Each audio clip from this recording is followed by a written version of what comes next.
আর মতো কামানি তাই তুইয়ে গেছে ছোট বাচ্চা আল্লাহ গো। সুন্দরবনে বন কর্মকর্তার গুলিতে জেলে নিহতের অভিযোগ। প্রতিবাদে সাতক্ষীরায় বন বিভাগের কার্যালয় ঘেরাও, ভাঙচুর, খতিয়ে দেখার কথা বলছেন ঊর্ধ্বতন কর্মকর্তা। হাম ও উপসর্গে থামছেই না মৃত্যু, 2 জেলায় প্রাণ গেল আরও 3 শিশুর। সিলেটে প্রতিদিনই বাড়ছে প্রাপ্তবয়স্ক রোগীর সংখ্যা। বাচ্চার অবস্থা খুবই সিরিয়াস, বুঝছেন তো। সব মিলে আসলে ওনারা একটু অবহেলাই করে দিচ্ছে। আজকে 5 দিন ওষুধ বাইরে থেকে কিনে আনতে হয়, এখান থেকে কোনো ওষুধ পাওয়া যাচ্ছে না। ন্যাচারালি বলেন বা ভ্যাকসিন ইনডিউসড বলেন, তারা আসলে ইমিউনাইজড না হয়, যে কারণে ওই ট্রান্সমিশন যেটা হয় বাচ্চাদের ট্রান্সমিশনের মাধ্যমে হয়তো এদের হয়ে যাচ্ছে।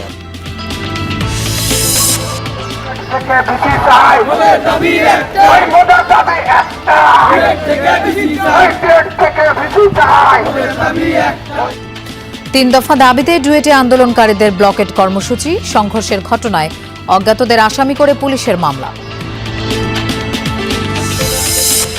মাদারীপুরে আত্মীয়ের বাসা থেকে শিশুসহ একই পরিবারের 3 জনের মরদেহ উদ্ধার। জিজ্ঞাসাবাদের জন্য একজনকে হেফাজতে নিয়েছে পুলিশ। আপনার বিরুদ্ধে পোস্ট অফিসে কয়েক কোটি টাকা আত্মসাতের অভিযোগ আছে।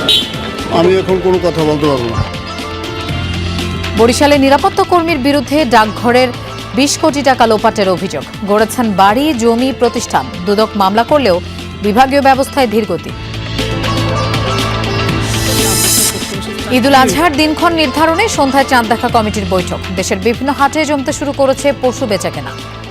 আপনাদের সঙ্গে থাকছি আমি মৌসুমী আহমেদ লোপা। এতক্ষণ শিরোনাম দেখছিলেন। সুন্দরবনে বন কর্মকর্তার গুলিতে এক জেলে নিহতের অভিযোগ উঠেছে। প্রতিবাদে সাতক্ষীরায় বন বিভাগের কার্যালয় ঘেরাও করে বিক্ষোভ করছেন জেলে বাওয়ালিরা। নিহত আমিনুর রহমানের বাড়ি সাতক্ষীরার গাবুরা ইউনিয়নে। তার সাথে থাকা জেলেরা জানান, সুন্দরবনের খুলনা রেঞ্জের হেলাতুলি খালে সকালে কাঁকড়া ধরার প্রস্তুতি নিচ্ছিলেন তারা। এ সময় বন বিভাগের খুলনার স্মার্ট পেট্রোল টিমের সদস্যরা তাদের ডাক দেন। অভিযোগ, জেলেরা কাছে না গেলে নলিয়ান ফরেস্ট স্টেশন কর্মকর্তা মোবারক হোসেন গুলি ছোড়েন। এতে গুলিবিদ্ধ হয়ে ঘটনাস্থলে মারা যান জেলে আমিনুর। মরদেহ নিয়ে দুপুরে সাতক্ষীরা উপকূলে পৌঁছান জেলেরা।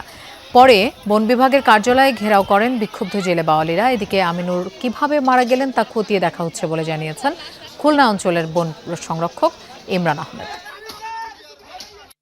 4 দিন বাদা গিয়ে আর আজকে বাড়ি আইছে লাশ হইয়া আর ফরেস্টরা আমার বাচ্চার গুলি করে মেরেছে। মোবারক হোসি নুলিয়ানের রেস্টুরেন্ট অফিসার আমিনুর নামে একটা লোক আছে, ও গুলি মারা গেছে। ঢুকলেও কোনো ছেলেকে টাকা দিতে হয়, 5 কোটি টাকা গেলেও 5 কোটি টাকা দিতে হয়, কারোর সাথে গেলেও টাকা দিতে হয়। আমার টাকা দেওয়ার পরেও যদি আমাকে এত হয়রানি হতে হয় ফরেস্টারের হাতে, বা আমাকে নিয়মিত বেড়ায় আমাকে মারতেছে। ওই ইটকাতে লোকজন অনেক ভেতরে আছে, আমাদের গুলিতে মারা গেছে না কোন গুলিতে মারা গেছে তা আসলে বলা যাচ্ছে না। আর তারা কোন জায়গায় গেছিল, আমাদের ইয়েতে কোন অভয়ারণ্যে কোন ইয়েতে তারা কি করছিল সেটা ঠিক আমি খবর পেলে তাইলে বলতে পারবো। দর্শক, এ বিষয়ে আমরা আরো জানবো। সাতক্ষীরা থেকে আমাদের সাথে যোগ দিচ্ছেন সহকর্মী আকরামুল ইসলাম। আকরাম, জেলে বাওয়ালিরা এখনো বিক্ষোভ করছেন কিনা আর তারা কি বলছেন, আর কোনো মামলা হয়েছে কিনা সেটিও একটু জানতে চাই। লোপা, জেলে বাওয়ালিরা এরই মধ্যে যে আমিনুর রহমান জেলে নিহত হয়েছেন, তার মরদেহ নিয়ে যে সুন্দরবন সাতক্ষীরা রেঞ্জের যে কার্যালয় রয়েছে সেই কার্যালয়ে কিন্তু এরই মধ্যে হামলা করেছে এবং ভাঙচুর চালিয়েছে এবং 5 বনকর্মী কিন্তু এরই মধ্যে আহত হয়েছে। ঘটনাস্থলের মধ্যে বিজিবি এবং পুলিশ মোতায়েন করছে। মোটামুটি একটি উত্তপ্ত পরিস্থিতি বিরাজ করছে এই যে বনজীবী আমিনুর রহমান নিহত হওয়ার ঘটনাকে ঘিরে। যারা এই উপকূলীয় অঞ্চলের জেলে বাওয়ালিরা রয়েছেন তাদের অভিযোগ, বন কর্মকর্তারা নানাভাবে তাদেরকে বিভিন্ন সময় হয়রানি করে আসছে এবং সবশেষ যে একজন বন কর্মকর্তার গুলিতে মোবারক হোসেন গুলি চালিয়েছেন, নলিয়ান স্টেশন কর্মকর্তা জেলেদের ভাষ্য মতে, তার গুলিতে যখন কোমরে গুলিবিদ্ধ হয়ে আমিনুর রহমান মারা যান এবং আজকে দুপুর নাগাদ কিন্তু সেই মরদেহ নিয়ে সাতক্ষীরা উপকূলে পৌঁছান এবং বিক্ষোভে ফেটে পড়েন সাতক্ষীরা উপকূলের জেলেরা এবং সেই মরদেহটি নিয়েই কিন্তু যে রেঞ্জ কার্যালয় এবং এবং বুড়িগোয়ালিনী ফরেস্ট স্টেশন কার্যালয়, দুটি কার্যালয় ঘেরাও করে এবং সেখানে এখন উত্তপ্ত পরিস্থিতি চলছে এবং ঘটনাস্থলে বিজিবি পুলিশ মোতায়েন রয়েছে, 5 বনকর্মী আহত হয়েছে। এবং যেটি মামলার কথা বলছিলেন, যেহেতু এখনো মরদেহটি আইনি অনেক প্রক্রিয়া রয়েছে, মরদেহটি উদ্ধারের পর শ্রোতাল রিপোর্ট করা, পোস্টমর্টেম করা এবং থানায় একটি অভিযোগ করা, সে সকল আইনি প্রক্রিয়া শেষে হয়তো মামলার বিষয়টি বলা যাবে। তবে সব মিলিয়ে এখনো ওই যে সিচুয়েশন রয়েছে সেখানে এখনো পর্যন্ত পুলিশ পরিস্থিতি যে নিয়ন্ত্রণ করতে পেরেছে সেটি বলা যাবে না। জেলেরা বিক্ষুব্ধ অবস্থায় রয়েছে এবং বন কার্যালয় ঘেরাও করে তাদের যে ক্ষোভ সেটি তারা প্রকাশ করছে। লোপা। আকরাম, আপনাকে ধন্যবাদ আমাদের সাথে যোগ দেওয়ার জন্য। হাম ও উপসর্গে থামছেই না মৃত্যু। 24 ঘন্টায় সিলেটে 2 এবং কুমিল্লায় প্রাণ গেছে আরও 1 শিশুর। হামের প্রাদুর্ভাব শুরুর পর সিলেটে এ পর্যন্ত প্রাণ গেল 37 জনের। জেলার বিভিন্ন হাসপাতালে নতুন রোগী ভর্তি হয়েছেন 73 জন, মোট চিকিৎসাধীন 225 জন। ময়মনসিংহ মেডিকেলে 24 ঘন্টায় নতুন রোগী ভর্তি হয়েছেন 26 জন, চিকিৎসাধীন আছেন মোট 103 জন। এছাড়া বরিশাল, রাজশাহী, রংপুর, খুলনা, চট্টগ্রাম বিভাগের বিভিন্ন হাসপাতালেও রোগীর ভিড় রয়েছে। হাম ও উপসর্গ নিয়ে মৃত্যু না থামায় উদ্বেগ বাড়ছে অভিভাবকদের মাঝে। আতঙ্কিত না হয়ে অভিভাবকদের আরও সতর্ক থাকার পরামর্শ দিয়েছেন চিকিৎসকরা।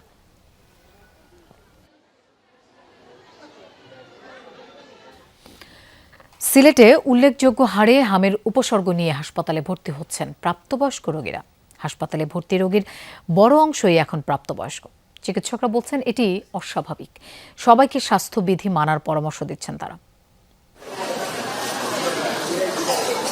34 বছর বয়সী শাহবীর মিয়া সপ্তাহখানেক আগে আক্রান্ত হন জ্বরে।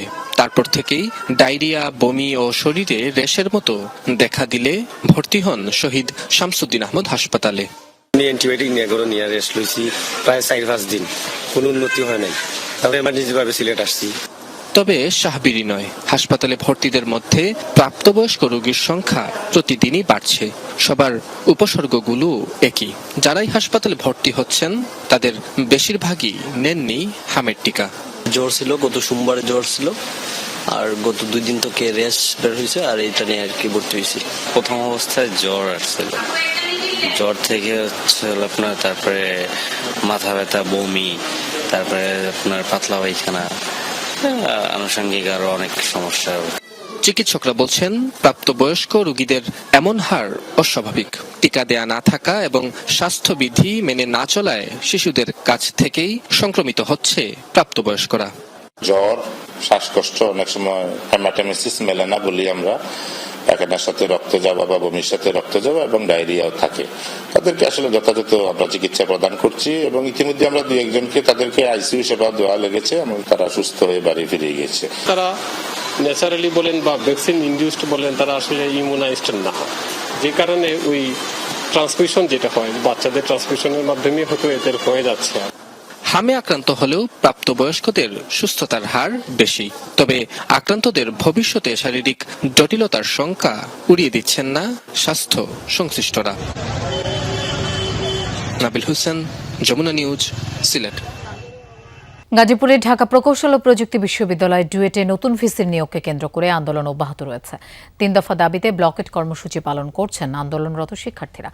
সকালে মূল ফটকে তালা ঝুলিয়ে দেন তারা। ব্লকেট কর্মসূচির কারণে বন্ধ রয়েছে বিশ্ববিদ্যালয়ের একাডেমিক ও প্রশাসনিক কার্যক্রম। আন্দোলনকারীদের 3 দফা দাবির মধ্যে রয়েছে নতুন ভিসির নিয়োগ বাতিল করে ডুয়েটের শিক্ষকদের মধ্য থেকে কাউকে উপাচার্য নিয়োগ করতে হবে। রোববারের সংঘর্ষে যারা আহত হয়েছেন তাদের উন্নত চিকিৎসার ব্যবস্থা করা ও হামলাকারীদের ছাত্রত্ব বাতিল করা। দাবি না মানা পর্যন্ত আন্দোলন চালিয়ে যাওয়ার ঘোষণা দেওয়া হয়েছে। এদিকে রোববারের সংঘর্ষের ঘটনায় সরকারি কাজে বাধা দেওয়ার অভিযোগ, অজ্ঞাতনামা 200 থেকে 250 জনকে আসামি করে মামলা করেছে পুলিশ। নতুন ভিসির যোগদান ঘিরে রোববার ডুয়েটে দফায় দফায় সংঘর্ষ হয়। উপাচার্যের নিয়োগ প্রত্যাখ্যান করে আন্দোলনে নামা শিক্ষার্থীদের অভিযোগ, ছাত্রদল বহিরাগতদের নিয়ে হামলা চালিয়েছে। অন্যদিকে ছাত্রদলের দাবি ক্যাম্পাসকে অস্থিতিশীল করতে সাধারণ শিক্ষার্থীদের ব্যানারে সংঘাতময় পরিস্থিতি তৈরি করেছে শিবির। মাদারীপুরে আত্মীয়ের বাসা থেকে শিশু সহ একই পরিবারের 3 জনের মরদেহ উদ্ধার করেছে পুলিশ। গতরাতে শহরের আমিরাবাদ এলাকায় একটি বাসা থেকে চিন্ময় দাস, তার স্ত্রী ঈশা ও তাদের 8 মাস বয়সী শিশুর মরদেহ উদ্ধার করা হয়। পুলিশ জানায় 3 বছর ধরে ওই বাসায় ভাড়া থাকেন ইতালি প্রবাসী যতীন বারোয়ের স্ত্রী মিষ্টি বারোই। রোববার বিকেলে তাদের বাড়িতে পরিবার নিয়ে বেড়াতে আসেন যতীন বারৈর প্রথম স্ত্রীর সন্তান চিন্ময়। মিষ্টি বারৈর বরাত দিয়ে পুলিশ জানায়, রাতে খাবার খেয়ে স্ত্রী ও সন্তানকে নিয়ে একটি কক্ষে ঘুমাতে যান চিন্ময়। রাতে স্বামী স্ত্রীর মধ্যে হট্টগোল টের পেয়ে পুলিশে খবর দেন মিষ্টি। পরে ওই বাসায় গিয়ে দরজা ভেঙে স্বামী স্ত্রী ও শিশু সন্তানের মরদেহ উদ্ধার করে আইনশৃঙ্খলা বাহিনী। প্রাথমিকভাবে পুলিশের ধারণা, চিন্ময় প্রথমে তার স্ত্রীকে শ্বাসরোধে হত্যা করেন, পরে নিজে ফ্যানের সঙ্গে রশি বেঁধে আত্মহত্যা করেন। মরদেহগুলো ময়নাতদন্তের জন্য মর্গে পাঠানো হয়েছে। জিজ্ঞাসাবাদের জন্য মিষ্টিকে হেফাজতে নিয়েছে পুলিশ। বগুড়ায় জমির বিরোধ নিয়ে সংঘর্ষে চাচাতো দুই ভাই নিহত হয়েছেন। সকালে মোকামতলা উপজেলায় এই ঘটনা ঘটে। পুলিশ জানায়, প্রতিবেশী রেজাউলের সাথে 3% জমি নিয়ে দুই ভাই তোফাজ্জল ও জামিলের দীর্ঘদিন ধরে বিরোধ চলছিল। এরই জেরে সকালে দুপক্ষের মধ্যে সংঘর্ষ বাধে। সংঘর্ষের এক পর্যায়ে ছুরিকাঘাতে ঘটনাস্থলে প্রাণ হারান জামিলের ছেলে ইয়াসিন আলী। আহত অবস্থায় হাসপাতালে নেওয়ার পথে মারা যান তোফাজ্জলের ছেলে সুমন মোল্লাও। হতাহতের ঘটনার পরপরই পালিয়ে যায় প্রতিবেশী রেজাউল, তবে আটক করা হয়েছে রেজাউলের ছেলেকে। নিহত দুইজন আপন চাচাতো ভাই বলে জানিয়েছে পুলিশ। সরকারি ডাকঘরে জমা রাখা মানুষের কষ্টার্জিত সঞ্চয়, সেই অর্থই যদি লোপাট করেন ডাক বিভাগের সামান্য নিরাপত্তা কর্মী, তাহলে পুরো ব্যবস্থাপনা নিয়েই উঠবে প্রশ্ন। বরিশাল প্রধান ডাকঘরের আর্মগার্ড আলাউদ্দিনের বিরুদ্ধে উঠেছে প্রায় 20 কোটি টাকা আত্মসাতের অভিযোগ। লুট করা অর্থে গড়ে তুলেছেন বাড়ি, জমি আর শিল্প প্রতিষ্ঠান। তার বিরুদ্ধে ভুয়া কাগজপত্রে ব্যাংক ঋণ নেওয়ার অভিযোগ রয়েছে। দুদক মামলা করলেও বিভাগীয় ব্যবস্থায় কেন ধীরগতি, সেই অনুসন্ধান করেছেন সহকর্মী কাউসার হোসেন। দিনমজুর আলাউদ্দিনের ডাক বিভাগে চাকরি হয় 2001 সালে। অভিযোগ রয়েছে, চাকরিতে যোগ দেওয়ার কয়েক বছরের মধ্যেই বদলে যেতে থাকে তার আর্থিক অবস্থা। কুড়ে ঘরের জায়গায় তৈরি করেন দোতলা বাড়ি। চলছে আরও একটি বহুতল ভবনের নির্মাণ কাজ। কিনেছেন একরের পর একর জমি। সরকারি কর্মচারী হয়েও নিজের নামে গড়ে তুলেছেন বন্ধু অ্যাগ্রো ফুড অ্যান্ড বেভারেজ ও বন্ধু কেমিক্যাল ইন্ডাস্ট্রিজ নামে দুটি প্রতিষ্ঠান। সেখানে ব্যবস্থাপনা পরিচালক হিসেবে দায়িত্ব দিয়েছেন স্বাস্থ্য বিভাগে কর্মরত বড় ছেলে হাসান মাহমুদ রাব্বিকে। তার সেই সময় কিচ্ছু ছিল না। পরবর্তীতে তার যে সময় পোস্ট অফিসে চাকরি হইলো, ঠিক আছে, সে রাতারাতি বড় লোক হয়ে গেছে। সবাই বলতেছে আলাউদ্দিনের চেরাক পাইছে। এই অবস্থা ডে বাই ডে দেখতাম পরিবর্তন। বন্ধু ফুড অ্যান্ড বেভারেজ নামে একটা প্রতিষ্ঠান আমাদের বরিশালে আছে। এটা খাদ্যপণ্য সহ কয়েকটি প্রোডাক্ট এরা তৈরি করে। তো এটার মালিক হলো জনাব আলাউদ্দিন শিকদার। হঠাৎ বিপুল সম্পদের উৎস খুঁজতে গিয়ে যমুনার অনুসন্ধানে উঠে আসে চাঞ্চল্যকর তথ্য। অভিযোগ আছে, আওয়ামী লীগ সরকারের সময় প্রভাবশালীদের সঙ্গে সখ্যতা গড়ে তোলেন আলাউদ্দিন। সেই প্রভাব কাজে লাগিয়ে হন পোস্টম্যান ও ডাক কর্মচারী ইউনিয়নের সাধারণ সম্পাদক। এরপর তার নজর পড়ে শের-ই বাংলা মেডিকেল কলেজ শাখা পোস্ট অফিসে। অভিযোগ, সেখান থেকে প্রায় 20 কোটি টাকা আত্মসাৎ করেন আলাউদ্দিন। 20 লাখ টাকা রাখার পরে সে আমাকে ছোট্ট একটা চিরকুট দেয়। চিরকুট দেওয়ার পরে বলে যে তুমি সামনের মাসে এসে তুমি বই নিয়ে দিই, কিন্তু সে বই আর আমাকে দেয় না। আলাউদ্দিন ওনার কাছে টাকা জমা দেওয়া হয়েছে, বাট উনি টাকাটা ডাক অফিসে জমা দেয় নাই। তো আমরা যখন টাকা উত্তোলন করতে আসছি, দেখি টাকা নাই। 9,50,000 টাকার মতো ওই যে আলাউদ্দিনের কাছে। তারপর সে টাকা এখানে জমা না দিয়া টাকাটা সে আত্মসাৎ করছে। আমরা রাজি ছিলাম না। আমরা কেন্দ্রিক এগুলো এটা আসলে তো কামাল, এই কামাল সরাইয়া করিয়া কেমন করিয়া ও আইছে। অর্থ আত্মসাতের ঘটনায় এরই মধ্যে মামলা করেছে দুদক। তবে অভিযুক্ত আলাউদ্দিনের বিরুদ্ধে বিভাগীয় ব্যবস্থা নিতে ডাক বিভাগের ধীর গতি নিয়ে প্রশ্ন উঠেছে। প্রাথমিকভাবে আমরা যে অনিয়মগুলো পেয়েছিলাম সেগুলোর উপর ভিত্তি করে দুদকে আমরা অভিযোগ দায়ের করি। তো সেটা দুদক কার্যালয়ে ওরা এটা নিয়ে কাজ করতেছে, ওরা একটা মামলার ইজাহারও দায়ের করছে। 3 বার ব্যক্তিগত শুনানির জন্য পত্র দেওয়া হলো, তিনি ব্যক্তিগত শুনানিতে আসেন নাই। এর প্রেক্ষিতে আমরা তদন্ত টিম গঠন করি এবং দ্বিতীয় অভিযোগনামা জারির প্রস্তুতি চলছে। এছাড়া অভিযোগ আছে, স্ত্রী কোহিনুর বেগমের নামে ভুয়া কোম্পানির কাগজপত্র করে ইসলামী ব্যাংক থেকেও নিয়েছে প্রায় কোটি টাকার ঋণ। পরে ঋণ খেলাপি হওয়ায় মামলা করেছে ব্যাংক কর্তৃপক্ষ। মূলধন ছিল 70 লক্ষ টাকা, খেলাপি অনেক আগেই হয়ে গেছে। আমরা আইনি ব্যবস্থা নিয়েছি, মামলা 2টা করেছিলাম, আর বাকি যেটা আছে সেটা এখন চলমান। অভিযোগের বিষয়ে জানতে আলাউদ্দিনের সাথে যোগাযোগ করেও তাকে পাওয়া যায়নি। পরে শায়েস্তাবাদ উপ স্বাস্থ্যকেন্দ্রে গিয়ে কথা হয় তার ছেলে হাসান মাহমুদ রাব্বির সঙ্গে। আমি কিছু জানি না সে আদর নিয়েছে নাকি, সেটা সত্যতা যদি প্রমাণ হয় এটা আপনার ডাকঘরে একটু আলাপ করতে হবে, প্রধান ডাকঘরে। নিজেকে রক্ষায় ঘনিষ্ঠ এক আইনজীবীর শরণাপন্ন হয়েছেন আলাউদ্দিন। এমন তথ্যের ভিত্তিতে বরিশাল আদালত চত্বরে পৌঁছে যমুনা টেলিভিশন। সেখানে আলাউদ্দিনকে পাওয়া গেলেও ক্যামেরার সামনে কোনো কথা বলতে রাজি হননি তিনি। আপনার বিরুদ্ধে পোস্ট অফিসের কয়েক কোটি টাকা আত্মসাতের অভিযোগ আছে। আমি এখন কোনো কথা বলতে পারবো না। গুঞ্জন রয়েছে দেশ ছেড়ে পালানোর পরিকল্পনাও করছেন আলাউদ্দিন। বরিশাল পাসপোর্ট অফিস থেকে পাওয়া এই নথি বলছে 2023 সালে নিজ নামে পাসপোর্ট করেছেন আলাউদ্দিন। অর্থাৎ দেশ থেকে পালিয়ে যাওয়ার যে গুঞ্জন রয়েছে তা আরও জোরালো হলো। আলাউদ্দিন যাতে দেশ থেকে পালিয়ে যেতে না পারে তাই তাকে দ্রুত সময়ের মধ্যে গ্রেফতার করে আইনের আওতায় আনার দাবি জানিয়েছেন ভুক্তভোগী আমানতকারীরা। কাউসার হোসেন, যমুনা নিউজ, বরিশাল। পান থেকে চুন খসলেই বন্ধ বাস চলাচল, যাত্রীদের দুর্ভোগ আর বিড়ম্বনার যেন অন্ত নেই। রাজশাহীর এই আন্তজেলা পরিবহন সংকটের নেপথ্যে জেলা মোটর শ্রমিক ইউনিয়নের অভ্যন্তরীণ দ্বন্দ্ব। সদ্য ঘোষিত কমিটি নিয়ে পাল্টাপাল্টি অবস্থানের কারণে সোমবার আবারও বন্ধ করা হয়েছে সব রুটের বাস চলাচল। ঈদের আগে যা চরমে তুলেছে যাত্রী ভোগান্তি। নতুন কমিটির নেতারা বলছেন দুর্ভোগ লাঘবে গাড়ি চালু রেখেই নির্বাচন দেয়া হবে। অন্য পক্ষের দাবি সুষ্ঠু নির্বাচন দিলে সব সমস্যার সমাধান হবে। রাজশাহী মোটর শ্রমিক ইউনিয়নের সদ্য ঘোষিত কমিটি নিয়ে দ্বন্দ্বে সকাল থেকেই বন্ধ বাস চলাচল। রোববার কেন্দ্র থেকে রফিকুল ইসলাম পাখিকে সভাপতি এবং মমিনুল ইসলামকে সাধারণ সম্পাদক করে 21 সদস্যের রাজশাহী জেলা মোটর শ্রমিক ইউনিয়নের কমিটি ঘোষণা করা হয়। পরে এই কমিটিকে প্রত্যাখ্যান করে শ্রমিকদের একাংশ। উত্তপ্ত পরিস্থিতির পর সোমবার সকাল থেকে সকল রুটের বাস চলাচল বন্ধের ঘোষণা দেয়া হয়। ফলে চরম দুর্ভোগে পড়ে দূরপাল্লার যাত্রীরা।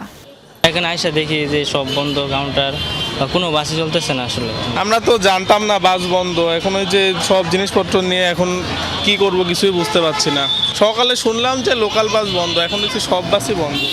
সদ্য ঘোষিত কমিটির নেতাদের দাবি ভোগান্তি না করে গাড়ি চলাচল সচল করতে হবে। আগামী 1.5 মাসের মধ্যেই নির্বাচন দেয়া হবে। আর ওরা নির্বাচন চাই, নির্বাচনের সময় হলে হবে, 1 মাস কি 1.5 মাসের ভিতরে নির্বাচন হবে, কিন্তু গাড়ি চালু করে নির্বাচন হবে, কিন্তু গাড়ি বন্ধ করে হয়তো আমরা গাড়ি চালানোর পক্ষে, আমরা গাড়ি চালাতে চাই। সাধারণ মানুষকে হয়রানি করার দরকার নেই, গাড়ি চলতে হবে। অপরপক্ষের দাবি সাধারণ শ্রমিকদের মতামত না নিয়ে নতুন কমিটি করা হয়েছে। এই কমিটির অধীনে শ্রমিকরা বাস চালাতে চায় না। কেন্দ্রের মানছে যে শ্রমিকদের কথা শুনে তো দেয়নি, এরা তো নিজেরা কয়েকজন মিলে কথা বলেছে, এটার জন্য হয়তো মানতেছে না। যেহেতু শ্রমিকের ফাংশন তো, এটা তো আমি সরাসরি ইনভলভ হতে পারছি না। ততপরে গাড়ি ঘোড়ার ব্যাপার যেহেতু আমি বলতেছে যে মন্ত্রী মহোদয়, এমপি সাহেব সবাইকে বলা হলো যে ওরা যদি ওই কমিটিটা যদি ওরা মানতেছে না, শ্রমিক সাধারণ শ্রমিকদের অভ্যন্তরীণ দ্বন্দ্বে সাম্প্রতিক সময়ে হুটহাট বাস চলাচল বন্ধের ঘটনায় অতিষ্ঠ যাত্রীরা। এবার ঈদের আগে বাস বন্ধ হওয়ায় দুর্ভোগ সীমা ছাড়িয়েছে।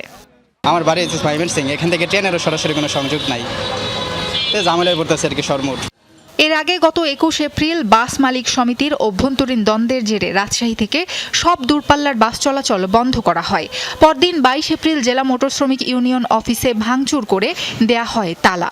23 এপ্রিল বিকেলে দুই পক্ষের মধ্যে সংঘর্ষের ঘটনাও ঘটে। সেই দিন আইন শৃঙ্খলা বাহিনীর উপস্থিতিতে তালা ভেঙে পুনরায় জেলা মোটর শ্রমিক ইউনিয়ন অফিস খুলে দেয়া হয়। সাবরিনা লিজা, যমুনা নিউজ। সৌদি আরবে রোববার পবিত্র জিলহজ মাসে চাঁদ দেখা গেছে। সেই হিসেবে দেশটিতে 10 জিলহজ 27 মে পবিত্র ঈদুল আজহা উদযাপিত হবে। আর বাংলাদেশে পবিত্র ঈদুল আজহা কবে তার চূড়ান্ত সিদ্ধান্ত জানা যাবে আজ সন্ধ্যায়।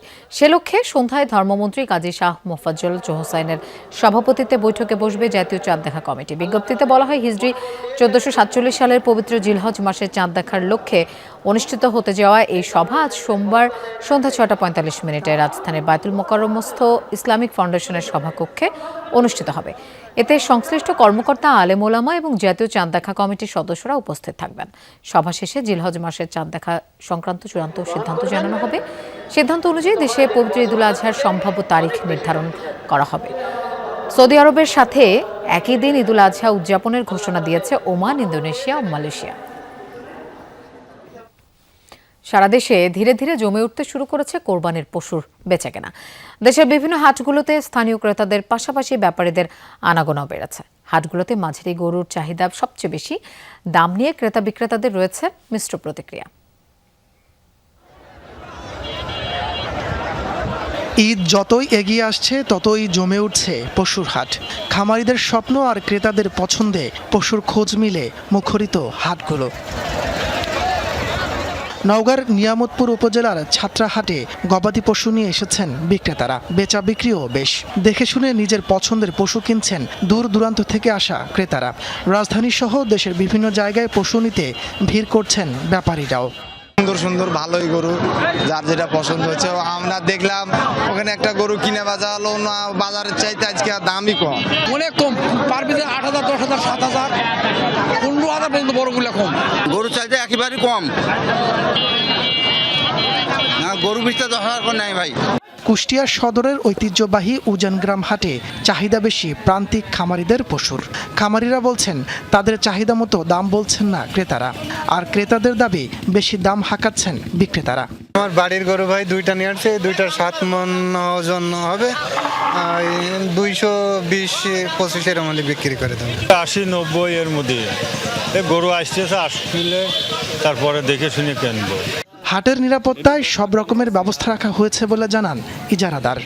এই হাটের একটা সুন্দর নিরাপত্তা ব্যবস্থা আছে, আমাদের প্রশাসনিক ব্যবস্থা আছে, আমাদের নিজস্ব সিকিউরিটির ব্যবস্থা আছে, যাতে ব্যাপারীরা সুন্দরভাবে শৃঙ্খলার সাথে নিরাপত্তার সাথে গরু কিনতে পারে।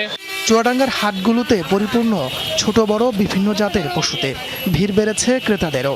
সদর উপজেলার 9 মাইল হাট, আলমডাঙ্গা পৌর পশুর হাট, জীবননগর উপজেলার শিয়ালমারি হাটসহ ছোট বড় বেশ কয়েকটি হাটে চলছে বেচা বিক্রি। 1 লাখ থেকে 10 লাখ টাকা পর্যন্ত দামে মিলছে গরু। আমি দুইটা গরু আনিছি, একটা করে 1,30,000 কিনা, একটা করে 1,20,000 কিনা। যেটি 1,30,000 কিনা সেটি বলছে 20,000, আর যেটি 1,20,000 কিনা সেটি বলছে 1 লাখ দেব। গরুর দাম অনেক বেশি, গরু কিনাও রিস্ক। কিছুটা ভিন্ন চিত্র পাবনার আটঘড়ি উপজেলার একদন্ত হাটে। পশুর আমদানি থাকলেও ক্রেতা কম। যে কয়েকজন ক্রেতা আসছেন তারা মাঝারি আকারের পশু কিনছেন বেশি। দাম নিয়ে যথারীতি ক্রেতা বিক্রেতাদের মিশ্র প্রতিক্রিয়া। হাটগুলোতে বিক্রি বাড়ার অপেক্ষায় খামারিরা। চাহিদা আলহামদুলিল্লাহ খুব ভালো। গরুর চাহিদা মোটামুটি সবার মাঝে এই মাঝারি ধরনের গরুর চাহিদাটা 4 মণ, 4.5 মণ, 5 মণ, 6 মণ। 1,10,000, 20, 150, 220, 250, মানে এর ভিতরে আর কি চাহিদা আর কি ভালো। তাপস সরকার, যমুনা নিউজ। দর্শক, পশুর হাটের খবর জানবো। নওগাঁ থেকে সরাসরি যোগ দিচ্ছেন সহকর্মী শফিক ছোটন। শফিক, নওগাঁতে হাটে কোরবানির পশুর সরবরাহ কেমন দেখছেন? দাম কেমন হাঁকছেন ব্যাপারীরা? ক্রেতারা কি বলছেন দাম নিয়ে?